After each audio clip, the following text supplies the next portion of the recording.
ಬ್ರೇಕ್ನ ನಂತರ Anantnag with Suvarna girls ವಿಶೇಷ ಕಾರ್ಯಕ್ರಮಕ್ಕೆ ನಿಮ್ಮೆಲ್ಲರಿಗೂ ಕೂಡ ಪ್ರೀತಿಯ ಸ್ವಾಗತ. ಸುವರ್ಣ ಗರ್ಲ್ಸ್ಗಳು ಕೇಳಿದಂತಹ ಪ್ರಶ್ನೆಗೆ ನೇರ ದಿಟ್ಟ ನಿರಂತರವಾಗಿ ಅನಂತ್ನಾಗ್ ಸರ್ ಅವರು ಉತ್ತರವನ್ನು ಕೊಡ್ತಾ ಇದ್ದಾರೆ. ಸೊ ಅನಂತ್ನಾಗ್ ಅವರೇ, ಈಗ ನಿಮ್ಮ ಚಿತ್ರಗಳ ಬಗ್ಗೆ ಕೂಡ ನಾವು ಸಾಕಷ್ಟು ಮಾತನಾಡ್ತಾ ಇದ್ವಿ. ಮಾಲ್ಗುಡಿ ಡೇಸ್ ಯಾರೂ ಕೂಡ ಮರೆಯೋಕ್ಕಾಗದೇ ಇರುವಂಥದ್ದು. ಅದರಲ್ಲಿನ ನಿಮ್ಮ ಅಭಿನಯದ ಬಗ್ಗೆ, ಹಾಗೆಯೇ ಅದರಲ್ಲಿ ನಿಮಗಾದಂತಹ ಅನುಭವದ ಬಗ್ಗೆ ಏನು ಹೇಳ್ತೀರಿ? ಎಸ್ಪೆಷಲಿ ನಿಮ್ಮ ತಮ್ಮ ಡೈರೆಕ್ಟ್ ಮಾಡಿರುವಂತಹ ಚಿತ್ರ, ಸೊ ಇದ್ರ ಬಗ್ಗೆ ಏನು ಹೇಳ್ತೀರಿ? ನನ್ನ ತಮ್ಮನಿಗೆ ಮೊದಲಿಂದ ನಿರ್ದೇಶನದ ಕಡೆ ಹೆಚ್ಚು ಒಲವಿತ್ತು. ಆದರೆ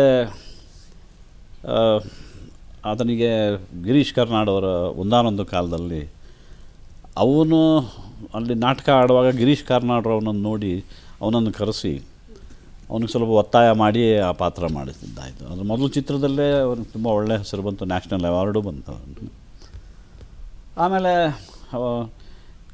ವ್ಯಾಪಾರಿ ಚಿತ್ರಗಳೆಲ್ಲ ಆತ ಬಹಳ ಯಶಸ್ವಿ ಆದ. ಆದರೆ ಅವನಿಗೆ ಅಷ್ಟು ಅಂದರೆ ಬಾಕಿ ಎಲ್ಲ ಹೆಸರು ಹಣ ಎಲ್ಲ ಬಂದರೂ ಕೂಡ ಆತನಿಗೆ ತೃಪ್ತಿ ಇರಲಿಲ್ಲ. ಆಮೇಲೆ ನಾವೇ ನಾವು ಅವನು ನಾಟಕದಿಂದಲೇ ಬಂದಿದ್ದರಿಂದ ಕಲಾತ್ಮಕ ಚಿತ್ರ ಮಾಡಬೇಕು ಆ ರೀತಿ ನಾವು ಎಕ್ಸ್ಪೆರಿಮೆಂಟೇಷನ್ ಕೆಲವು ಮಾಡೋದು. ಮಿಂಚಿನ ಓಟ, ಆ್ಯಕ್ಸಿಡೆಂಟ್ ಇಂತಹ ಚಿತ್ರಗಳನ್ನು ಮಾಡಿದೆ. ಅದರಲ್ಲೂ ಅಷ್ಟು ಯಶಸ್ವಿಯಾಗಿ ಅವಾರ್ಡ್ಸ್ಗಳು ಬಂದರೂ ಯಶಸ್ವಿ ಆಗ್ತಿರಲಿಲ್ಲ. ಕಮರ್ಷಿಯಲ್ ಚಿತ್ರ ಮಾಡೋಣ ಅಂದಾಗ ಅವುಗಳು ಆ ರೀತಿ ಯಶಸ್ಸು ಪಡೀಲಿಲ್ಲ. ಆದಾಗ ಆ ಸಂದರ್ಭದಲ್ಲಿ ಆತನಿಗೆ ಈ Malgudi days, R K Narayan ಅವರು ಬರೆದಿದ್ದ ಕಥೆಗಳದ್ದು ಅದು ಟಿ ಎಸ್ ನರಸಿಂಹನ್ನವರು ಮುಂದೆ ಬಂದರು, ಅದನ್ನು ಮಾಡೋಣ ಅಂತ ಬಂದಾಗ. ಯಾಕಂದರೆ ಬರೆದ ಸಂದರ್ಭ ಬೇರೆ, ಬಹಳ ವರ್ಷದ ಹಿಂದೆ ಬರೆದಿದ್ದದು. ಅದು ಸುಮಾರು 80ನೇ ದಶಕದಲ್ಲಿ ಮಾಡಬೇಕು ಅಂದಾಗ ಎಲ್ಲಿ ಆ ಥರದ ಅವರು ಮೈಸೂರು, ನಂಜನಗೂಡು ಅದೆಲ್ಲ ನೋಡಿ ಬರೆದಿಂದ ಮಾಲ್ಗುಡಿ ಡೇಸ್ ಅದು.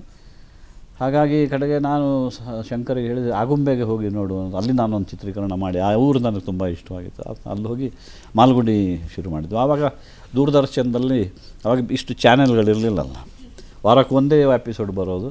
ಆಮೇಲೆ ಅವರ ಬಹಳ ಆಳವಾದ ಬರಹ, ಆಮೇಲೆ ನಮ್ಮ ಭಾರತದ ವಿಶೇಷವಾಗಿ ದಕ್ಷಿಣ ಭಾರತದ ಜೀವನ ಕ್ರಮವನ್ನು ಸಣ್ಣ ಸಣ್ಣ ಕಥೆಗಳ ಮೂಲಕ ತುಂಬ ಚೆನ್ನಾಗಿ ಚಿತ್ರಿತ ಮಾಡಿದ್ದಾರೆ ಅವರು. ಅದನ್ನು ಚಿತ್ರೀಕರಣ ಮಾಡುವಾಗ ಅದು ಬರ್ತಾ ತುಂಬ ಯಶಸ್ಸು ಸಿಕ್ತು. ಅದನ್ನು ಹಿಂದಿಯಲ್ಲಿ ಮಾಡಿದ್ವಿ, ಹಿಂದಿ ಇಂಗ್ಲೀಷ್ನಲ್ಲೂ ಮಾಡಿ ವಿದೇಶಗಳಿಗೂ ಕೂಡ ತುಂಬ ಆತನಿಗೆ ಅವಾರ್ಡ್ಸು, ನ್ಯಾಷನಲ್ ಅವಾರ್ಡ್ ಬಂದು. ಅದರಲ್ಲಿ ನೀನು ಮಾಡುವಂತ ನಾನು ಸ್ವಲ್ಪ ಅವನಿಗೂ ಒತ್ತಾಯ ಮಾಡಿದ್ದೆ. ನೀನು ನಟಿಸಬೇಕು ಅಂದರೆ ನಾನು ಮಾಡ್ತೀನಿ ಅಂದರೆ ಮಾಡೋಣ ಅಂತ ಹೇಳಿ ನಾನು ಭಾಗವಹಿಸಿದ್ದೆ ಅದರಲ್ಲಿ ಬಹಳ. ಓಕೆ, ಒಬ್ಬ ನಟರಾಗಿ, ಒಬ್ಬ ನಿರ್ದೇಶಕರಾಗಿ ಶಂಕರ್ ನಾಗ್ ಅವ್ರ ಬಗ್ಗೆ ನಮಗೆ ಸಾಕಷ್ಟು ಪರಿಚಯ ಇದೆ. ಆದರೆ ನಿಮ್ಮ ತಮ್ಮನಾಗಿ ನೀವು ಅವ್ರನ್ನ ತುಂಬ ಹತ್ತಿರದಿಂದ ನೋಡಿದಂಥವ್ರು. ಅವ್ರ ಕನಸುಗಳು ಏನೇನಾಗಿತ್ತು, ಏನೇನು ಮಾಡಬೇಕು ಅನ್ನೋಂಥ ತುಡಿತಾ ಇತ್ತು ಅವರಲ್ಲಿ, ಏನು ಅವರ ವ್ಯಕ್ತಿತ್ವದ ಬಗ್ಗೆ, ಅವರ ಒಡನಾಟದ ಬಗ್ಗೆ ಏನಂತೀರಿ? ನನಗೆ ಮುಂಬೈ ಕಳಿಸಿದಾಗ ನಾನು ಸುಮಾರು 12 ವರ್ಷ, ಆಗ ನನಗಿಂತ 6 ವರ್ಷ ಚಿಕ್ಕವ, ನನ್ನ ಜೊತೆಯಲ್ಲೇ ಬೆಳೆದವ. ಹಾಗಾಗಿ ಒಂದು ರೀತಿಯಲ್ಲಿ ನಾನು ಅವನಿಗೆ ಅಣ್ಣನಾದರೂ almost foster father to him. ಹಾಗಾಗಿ ನನ್ನ ಜೊತೆಯಲ್ಲೇ ಬೆಳೆದವನು. ಚಿತ್ರರಂಗದಲ್ಲೂ ಬಂದ, ಯಶಸ್ಸು ಬಂತು, ಮಾಲ್ಗುಡಿ ಡೇಸ್ ಅಂತ ಮಾಡಿದೆ. ಆದರೆ ಭಗವಂತ ಆತನಿಗೆ ಅಲ್ಪಾಯುಷ್ಯ ಕೊಟ್ಟಿದ್ದ. 35ನೇ ವಯಸ್ಸಿಗೆ ದೇವರು ಕರೆಸ್ಕೊಂಡ್ರು. ಏನೇ ಹೇಳೋದು, this is the way it is. ವಿಷಯ ಏನಂತಂದ್ರೆ ಶಂಕರ್ ನಾಗ್ ಅವ್ರಿಗೆ ಡೈರೆಕ್ಷನ್ ಬಗ್ಗೆ ಸಾಕಷ್ಟು ಒಲವು ಜಾಸ್ತಿ ಇತ್ತು ಅಂತ ಹೇಳಿದ್ರಿ. ಹಾಗೇನೆ ಯಾಕಂದ್ರೆ ಅವ್ರಿಗೆ ತುಂಬಾನೇ ಒಂದು ಹೊಸತನವನ್ನ ತೋರಿಸುವಂತ ಉತ್ಸಾಹ ಕೂಡ ಇತ್ತು, ಆಸೆ ಕೂಡ ಇತ್ತು. ಸೊ ಅವರ ಒಂದು ಪ್ರಯತ್ನವನ್ನ, ಅವರ ಒಂದು ಕನಸನ್ನ ನೀವು ನನಸು ಮಾಡೋ ಪ್ರಯತ್ನ ಯಾವಾಗಲಾದ್ರೂ ಮಾಡೋದಕ್ಕೆ ನೀವೇನಾದ್ರೂ ಪ್ರಯತ್ನ ಪಟ್ಟಿದ್ದೀರಾ ಅಂತ? ಇಲ್ಲ, ಇನ್ ದ ಸೆನ್ಸ್ ಅವನು ಡೈರೆಕ್ಷನ್ಗೆ ಇಂಟ್ರೆಸ್ಟ್ ಇದ್ದರೂ ಕೂಡ ಆ್ಯಕ್ಟರ್ ಆಗಿ ಬಂದು ನಂತರ ನಾವು ಮಿಂಚಿನ ಓಟ ಅಂತ ಕಲಾತ್ಮಕ ಚಿತ್ರ, ಆಕ್ಸಿಡೆಂಟ್ ಅಂತ ಚಿತ್ರಗಳಲ್ಲಿ ತುಂಬ ನೋಡಿ ಸ್ವಾಮಿ ನಾವಿರೋದು ಹೀಗೆ ಅಂತ ಚಿತ್ರಗಳನ್ನು ಚೆನ್ನಾಗಿ ಕೊಟ್ಟ. ಆದರೆ ವ್ಯಾಪಾರಿ ಚಿತ್ರಗಳನ್ನ, ಕಮರ್ಷಿಯಲ್ ಚಿತ್ರಗಳೆಲ್ಲ ಅಂಥ ಯಶಸ್ಸು ಬರ್ತಾ ಇದ್ದಾಗ ಆತನಿಗೆ ಒಂದು ಗೋಲ್ಡನ್ ಆಪರ್ಚುನಿಟಿ ದೇವರೇ ಕಲ್ಪಿಸಿಕೊಟ್ಟ ಹಾಗೆ ಮಾಲ್ಗುಡಿ ಡೇಸ್ ಬಂತು.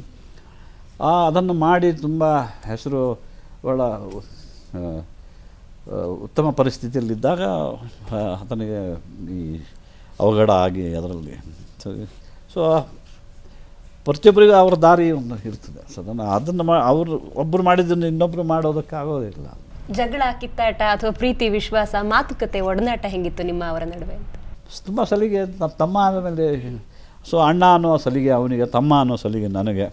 ಸೊ ನಾವು ಮಾತು ಜಗಳ ಆದರೂ ಕೂಡ ಯಾವ ಒಂದು ಚಿತ್ರೀಕರಣ ಅಥವಾ ಮಾಡುವಾಗ ಅದನ್ನು ಇನ್ನಷ್ಟು ಚೆನ್ನಾಗಿ ಮಾಡಬೇಕು ಅನ್ನೋ ಒಂದು ಸಣ್ಣ ಪುಟ್ಟ ತಕರಾರುಗಳು, ಆರ್ಗ್ಯುಮೆಂಟ್ಸು ಹೊರತು ಏನು ಅಂಥ ನೀವು ಬೇರೆ ಸಾಕಷ್ಟು ಇಲ್ಲದ ಇಷ್ಟು ವರ್ಷಗಳಲ್ಲಿ ನೀವು ಬರೆದಂತಹ ಅಂಕಣದ ಪುಸ್ತಕನೂ ಆಯಿತು, ನನ್ನ ತಮ್ಮ ಶಂಕರ, ಅಂದರೆ ನಿಮ್ಮ ತಮ್ಮನೂ ಹೌದು, ನನ್ನ ಮತ್ತು ನಿಮ್ಮ ಶಂಕರನೂ ಹೌದು. ಆ ಒಂದು ಅನುಭವ ಹೇಗಿತ್ತು? ಅದನ್ನು ನನಗೆ ಮಾನ್ಯ ಲಂಕೇಶ್ರವರು ಬರೆಯೋಕ್ಕೆ ಪ್ರೇರಣೆ ಕೊಟ್ಟರು. ಬರೆದೆ. ನನಗೆ ಅದರ ಮುಂಚೆ ನಾನು ಬರ್ತಿರಲಿಲ್ಲ, ಇಂಗ್ಲೀಷ್ನಲ್ಲಿ ಹೆಚ್ಚಾಗಿ ಬರೀತಿದ್ದೆ. ಕನ್ನಡದಲ್ಲಿ ಬಹುಶಃ 61ನೇ ಇಸ್ವಿ ನಂತರ ಸುಮಾರು 91ನೇ ಇಸ್ವಿಯಲ್ಲಿ ಅಂದ್ಕೊಂಡಿದ್ದು ಬರೆಯೋಕ್ಕೆ 30 ವರ್ಷಗಳ ನಂತರ ಬರೆಯೋಕೆ ಆಗುತ್ತೋ ಇಲ್ಲೋ ಅಂದ್ಕೊಂಡು ಬರಿತಾ ನಾವು ಬೆಳೆದಿದ್ದು ಆ ರೀತಿ ಬರಿಬೇಕು ಅಂತ ಅನ್ನಿಸ್ತು. ಅದನ್ನು ಹಾಗೆ ಬರೆದಿದ್ದೀನಿ. ಯಾವ ವಾತಾವರಣದಲ್ಲಿ ನಾವು ಬೆಳೆದ್ವಿ, ಹೇಗೆ ಜೀವನ ಹೋಯಿತು ಅನ್ನೋದನ್ನು ಚಿತ್ರದ ಬಗ್ಗೆ ವಿಶೇಷವಾಗಿ ನಾನು ಬರೆದಿಲ್ಲ. ಆದರೆ ಯಾಕಂದರೆ ಜನರಿಗೆ ಗೊತ್ತಿತ್ತು. ಹಾಗಾಗಿ ಆತನ ಅನಿಸಿಕೆಗಳು, ನಮ್ಮ ಜೀವನ ಶೈಲಿ, ನಾವು ಬೆಳೆದ ವಾತಾವರಣ, ಇವುಗಳ ಬಗ್ಗೆ ಬರೆದೆ. ಈಗ ಅದು ಹೆಚ್ಚು ಪ್ರತಿಯನ್ನು ಕಂಡಿದೆ. ಜನರು ಓದ್ತಿದ್ದಾರೆ, ಮೆಚ್ಕೊಂಡಿದ್ದಾರೆ. ಸರ್, ಆ ಪುಸ್ತಕದಲ್ಲಿ ಜನರಿಗೆ ಈವರೆಗೆ ಗೊತ್ತಿಲ್ಲದಂತಹ ಯಾವ್ದಾದ್ರು ಒಂದು ವಿಚಾರ ಇದೆ, ಅದ್ರ ಬಗ್ಗೆ ತಾವೇನಾದ್ರು ಹೇಳಲಿಕ್ಕೆ ಇಷ್ಟಪಡ್ತೀರಾ? ಇಲ್ಲ, ನಾನು ಬರೆದಾಗಿದೆ, ಅದನ್ನು ಜನ ಓದಬೇಕಷ್ಟು. ಯಾಕಂದರೆ ಪ್ರತಿಯೊಂದು ಇದೆ, ಅಲ್ಲೊಂದು 1000 ಘಟನೆಗಳಿರ್ಬೋದು ಅಲ್ಲಿ. ಯಾವುದನ್ನಂತ ಹೇಳ್ತೀನಿ. ನೀವು ಸಾಕಷ್ಟು ನಿರ್ದೇಶಕರ ಜೊತೆ ಕೆಲಸ ಮಾಡಿದರೆ, ಆದರೆ ನಿಮ್ಮ ತಮ್ಮನ ನಿರ್ದೇಶನದಲ್ಲಿ ಮಾಡಿದಾಗ ಏನಾದರೂ ಭಿನ್ನ ಅನುಭವ ಅಂತ ಅನಿಸ್ತಾವ? ಹೇಗಿತ್ತು ಅವಾಗ? ತಮ್ಮನಾಗಿ ನೋಡೋಕೆ ಹಾಗಿಲ್ಲ, ಅಲ್ಲಿ ನಿರ್ದೇಶಕ ಕೂಡ ಆತ. ಸೊ ಆವಾಗ ಆ ಅನುಭವ? ನಾನು ಆತನ ತಮ್ಮನೆಂದೇ ಕಂಡೆ, ನಿರ್ದೇಶಕ ಅಂತ. ನಾನು ಬೆಳೆದಿದ್ದೆ ಅಂದರೆ ಇದು ನಾನು ಆಗ ಹೇಳಿದಾಗ ರಂಗಭೂಮಿಯ ಗುರುಗಳು, ನಂತರ ಶ್ಯಾಮ್ ಬೆನಗಲ್ ಅವರು, ಸತ್ಯು ಅವರು, MS ಸತ್ಯು ಅವರು, ಇಲ್ಲಿ ದೊರೆ ಭಗವಾನ್ ಅಂತವರ ಅಂದರೆ ಈ ಗುರುಗಳು ನನಗೆ ಈ ಚಲನಚಿತ್ರರಂಗದಲ್ಲಿ ಸಿಕ್ಕಿದ್ರು.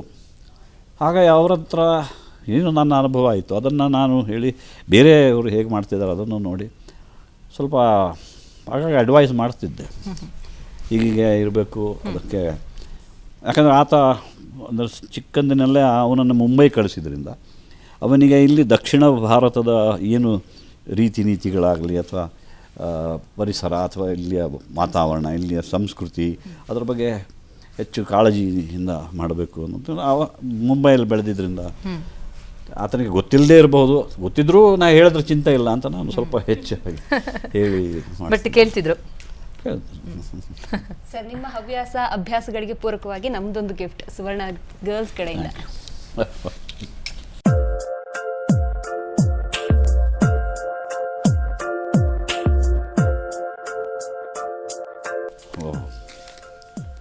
ಇದನ್ನೇ ನಾನು ಇದ್ರ ಬಗ್ಗೆ ನಾನು ನಿನ್ನೆ ಗಾಯತ್ರಿಗೆ ಹೇಳ್ತಾ ಇದ್ದೆ. ಇವರು ಕುಂವಿ ಆಮೇಲೆ ಗಿರೀಶ್ ಕಾರ್ನಾಡ್ ಅವರು, ಪೂರ್ಣಚಂದ್ರ ನಿನ್ನೆ ರಾತ್ರಿನೇ ಸುಮ್ಮನೆ ಯಾಕೋ ಚರ್ಚೆಗೆ ಬಂದಿತ್ತು. ಇವರು ಆಪ್ತರಲ್ಲ, ಇವರೆಲ್ಲ ನನಗೆ ಹಿರಿಯರು, ಅವ್ರ ಬಗ್ಗೆ ಓದಿದ್ದೀನಿ. ಇದು ಈ ಜಿಲೇಬಿ ಲಡ್ಡು ಗಿಡ್ಡು ಇದೆ ಒಳ್ಳೆ ಬಹಳ ಇಷ್ಟವಾದಂಥದ್ದು. ಸರ್, ಓದೋ ಹವ್ಯಾಸ ನಿಮಗೆ ಅಂದರೆ ಮುಂಚಿನಿಂದನೂ ಇತ್ತಾನೆ? ಸ್ಕೂಲ್ ಡೇಸಿಂದನೂ ಬೇರೆ ಪುಸ್ತಕಗಳ ಬಗ್ಗೆ ಒಲವಿತ್ತ?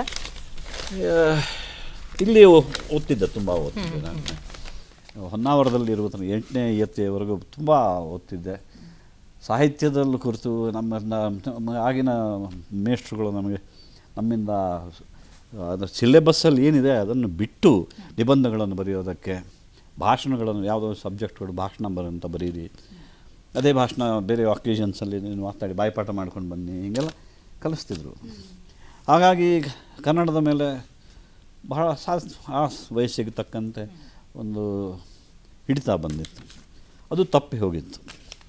ಅದು ತಪ್ಪಿ ಹೋದಗಿದ್ದು ನಂತರ ಬೆಂಗಳೂರಿಗೆ ಬಂದಾಗ ಅದೇ ನಾನು ಹಾಗೆ ಹೇಳಿದೆ, YN ಕೃಷ್ಣಮೂರ್ತಿಯವರು, ಮಾನ್ಯ ಲಂಕೇಶ್ ಅವರು ಈ ಪುಸ್ತಕಗಳನ್ನೆಲ್ಲ ಇದು ಪುಸ್ತಕಗಳನ್ನು ಓದಬೇಕು ನೀನು, ಇವೆಲ್ಲ ನಿನಗೆ ಮಿಸ್ ಆಗಿದೆ ಕಳೆದ 20 ವರ್ಷದಲ್ಲಿ ಅಂತ ಹೇಳಿ ಪುಸ್ತಕಗಳನ್ನು ಕೊಡ್ತಿದ್ರು, ಸೂಚಿಸ್ತಿದ್ರು.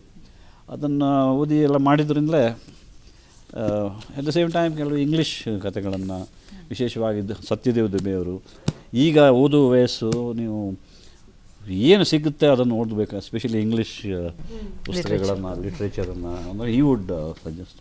ಸೊ ನಾನು ಪ್ರಶ್ನೆ ಕೇಳ್ತೀನಿ ಅಂತ ಹೇಳ್ತಿರಲಿಲ್ಲ, ಬಟ್ ಎಲ್ಲ ಓದ್ಕೊಂಡಿರಬೇಕು. ಬರೀ ನಾಟಕ ಅಂದರೆ ಅಲ್ಲ, ಅದರ ಜೊತೆ ಒಂದು ರಿಸೋರ್ಸಸ್ ಬೇಕು ಅಂತ. ಇನ್ನು ಸಮಗ್ರವಾಗಿ ಗ್ರೋತ್ ಇರಬೇಕು ಮನುಷ್ಯನಿಗೆ. ಇಟ್ ಇಸ್ ನಾಟ್ ಜಸ್ಟ್ ವಯಸ್ಸಾಯಿತು ಓದಿ ಆಯಿತು ಅಂದ್ಕೊಳ್ಳೆ ಅಲ್ಲ. There should be growth in life.